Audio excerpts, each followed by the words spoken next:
like pretty happy that card exists. It's the kind of card that's in my wheelhouse too, a card I would play. So I'm happy. On the right, we have Ross Merriam playing Maverick. Ross coming here from Middleton, Connecticut. And what you guys didn't see is I switched deck lists with Glenn. I'm making him go over the Stoneblade deck because I hate Stoneblade and love Maverick. But Ross made the trip up here from Middleton, Connecticut. He's out here visiting his girlfriend. Got 35th place yesterday in the Standard Open. Are these guys playing for top 8 right now? I believe that they are not. I believe this was a match for top 32. For top 32? Yeah, okay. I think. But Ross has... Actually, no, you know, now that I think about it, I think they are playing for top 8. I think I just lied to you. I'm a liar. Well, it's on camera.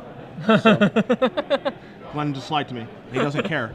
But Ross has a Star City Games Invitational Open top 16, and he also won the Standard Open on day 2 of an Invitational as well, playing Delver in Indianapolis. So he's definitely got some accomplishments under his belt. Looks as though he's playing for top 8 here with Maverick, which is a deck we haven't seen much of this weekend. And on Cody's side, Stoneblade. This is Team Italia, actually. Little Dark Confidant, little Grim Lavamancer, little Tide Hollow Scholar.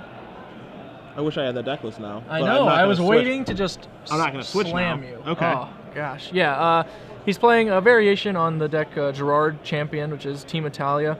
He's got some odd numbers, I would say. You know, we've got like 3 Thoughtseize, 3 Vindicate, 2 Tops, 2 Inquisition of Kozilek, 3 Hymn to Torok, 2 Lingering Souls. The 4 ofs in the deck are Swords to Plowshares, Dark Confidant, and Grim Lavamancer, and then nothing else that's not a land. On the Planeswalker end, we do have Liliana of the Veil, a card that has seen a surprising level of surprising amount, I should say, of high-level play in Legacy. I didn't really think that one was going to be a player when it got spoiled, and I've been impressed. Yeah, I didn't think it was going to be a Legacy card. I thought it was going to be a format-defining card for Standard, and it's actually like been the direct opposite of what I thought it was going to do. That being said, it still does have a complete rotation to define the Standard format. That's true. And with Black being so much better with the cards they're printing, I wouldn't be surprised to see that card dominate for the coming months.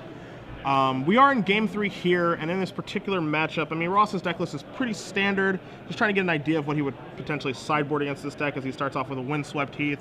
Wouldn't be surprised to see his additional Path to Exile, his Elspeth Knight Errant, or his Oblivion Ring come in, or his Thrun the Last Troll.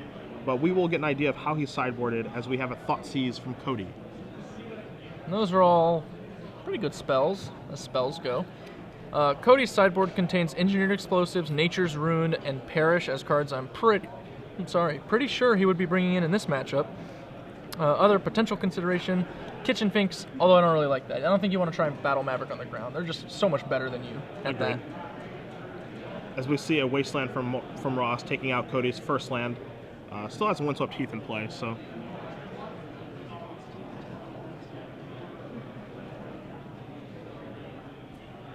Another Windswept Heath. Is he going to elect? All right. We're going to see either a Scavenging Ooze or an Umezawa's Jeet this turn. Do you pronounce it, Glenn, Jeet or Jite? Jite. Jite? Which one's right? I think me, but that's just my default, so. Okay. You just always think you're right. Good to know. Good to know. Shuffling up, presenting, and we are going to see a Scavenging Ooze. Yep. Scavenging Ooze is pretty good against Cody's deck between Grim Lavamancer, Lingering Souls, that kind of thing. Can be pretty frustrating. And we also do know that Ross has a 3rd land in his hand, a Knight of the Reliquary, and that Umezawa's Jeet that Glenn and I talked about. So he's doing just fine. So we see an Engineered Explosives on 2. Oh, yep. Well, he definitely brought that card in. So he wants to... I think that draw was a Wasteland there for Ross. Yep. He definitely wants to take care of the Scavenging Ooze. The question, of course, is can he take care of the Knight of the Reliquary? In these matchups, a big guy like Knight is usually the card that the matchup winds up revolving around. When it goes unanswered, dominates the game. If you can answer usually 2 copies, Maverick can present pretty on the regular, then you're in fine shape. We're going to see a Wasteland there on the Black-White Dual Scrub land. Ouch. Going to remove Thalia, get a counter on the old Scavenging Ooze, and in for business. Putting Ross up to 19 and Cody down to 15. So now the question, of course, is does Cody have lands? Yeah, he's got one more at least. Looks like a Bloodstained Mire in his hand. And a Wasteland. He's got 2 more. Okay. We're in business. He's likely considering whether he wants to play the Wasteland and be able to pop his Engineered Explosives, or play the fetch land and consider other spells. He's going to play the fetch land. Now, as Cody is searching here and deciding what he's going to do, because he does have a bevy of options between engineering explosives or the cards in his hand, how do you feel about Ross wastelanding that scrubland that turn versus just playing his third land and casting out of the Reliquary? I think I like the Knight of the Reliquary. Just thinking about it, making your opponent try and kill 2 things on his turn is just more and more difficult as the earlier that you try and make him do it. So you're giving Cody 3 mana, and he has an answer to the ooze on the board, obviously, in the engineered explosives, but that leaves him 1 mana to deal with the Knight, which basically puts him on Swords of Plowshares or bust. The other risk you run is that a top-decked Inquisition of Kozilek or a Thoughtseize all of a sudden can now kill a Knight of the Reliquary, whereas if the Knight's in play, that's not the case. Okay. Well, we're going to see how it pans out for him because, like Ross, we don't have perfect information of what's in Cody's hand.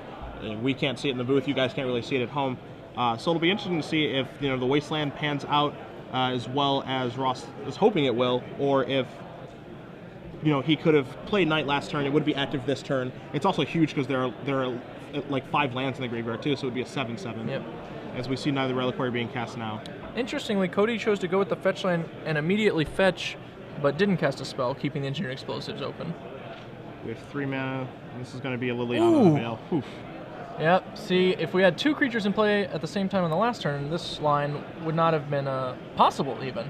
But because we didn't, now we're in trouble.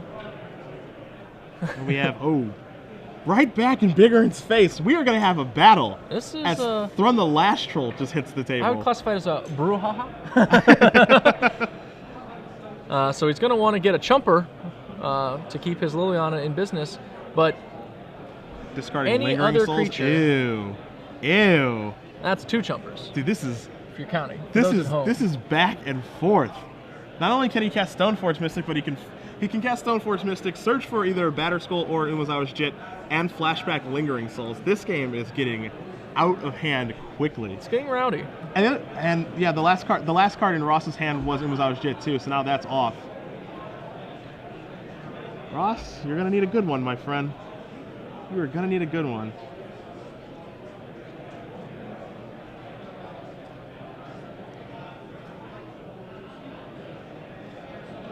We flashback for spirit tokens? Yeah. Okay, just verifying. So Lingering Souls, so not only does he have 1 chump blocker, he has 3 and a Batterskull Lingering. Yep. From the Last Troll, not looking so tough. Let's see what the draw step is.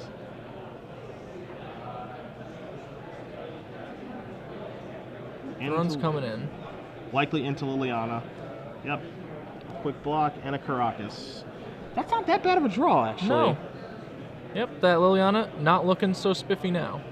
Because it can bounce. If Liliana opts to make 2, he can just Caracas it back, but he's just going to activate his card ability. He's not going to fall for that one. I think actually it's still pretty favorable for Cody. His Batterskull can block the Thrun and just Caracas that back. Pop onto a Lingering Souls token and just become a real deal deep threat. Oh, we just popped. We didn't check, I guess, on that legendary status. He's legendary. Yep. Now that being said, I mean, a slight operations error by Cody, but he still does have... He's got the business. I mean, he still has... Wow, a Confidant. Confidant, he has a Batterskull in his hand, he has Stoneforge to put the Batterskull into play. He's still doing just fine. Yep. There's even potentially some argument to make that play knowingly. It's just kind of awkward to make it and then go, oop.